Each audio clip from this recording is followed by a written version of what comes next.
kepala sekolah tingkat 2 atau yang mewakili yaitu Bapak Tahirul Ramadan, dan saya hormati juga yaitu tim dari BNSP Pusat LSP TP.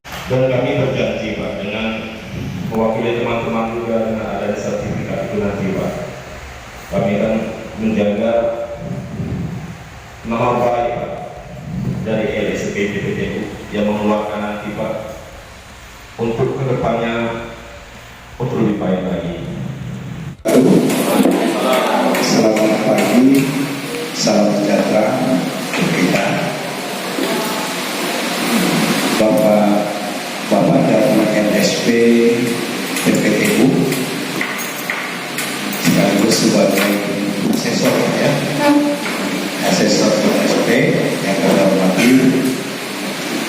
Kemudian bapak-bapak pengurus Arkitektur Provinsi Bengkulu ini Mas Preman yang kita hormati, dan bapak-bapak sebagai peserta dalam hal ini asesi Pak ya, asesi yang saya hormati.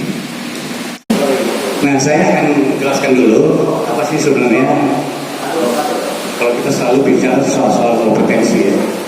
Soal kompetensi itu apa sebenarnya? Apalagi dikaitkan dengan kompetensi kerja.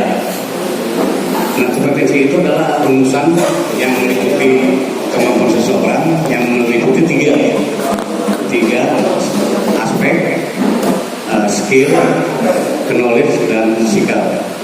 Nah, tiga kemampuan ini yang terdiri dari skill itu keterampilan, knowledge itu pengetahuan, attitude sikap. Jadi kemampuan di dalam hal ini itu dikaitkan dengan kerja. Artinya kompetensi itu harus diselaraskan dengan standar kerja. Saudara-saudara sebagai teknisi AC itu ada standar kerja untuk seorang teknisi AC. Nah, siapa yang mengeluarkan standar kerja ini? Yang mengeluarkan standar kerja ini adalah pemerintah. Dalam hal ini kementerian yang terkait. Jadi untuk teknisi AC sekarang ada namanya standar kerja. Kalau kita sering dengar itu namanya standar kerja standar kompetensi kerja nasional Indonesia, SKKNI. Itulah standar kerja. Jadi teknisi asli itu ada standar kerjanya. Yang mengeluarkan siapa? Yang mengeluarkan adalah kementerian terkait. Kemudian nanti dinyatakan berlaku oleh Kementerian Tenaga Kerja.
kepada LSP, TPTU, dan DPP Apitu Pusat. Apitu!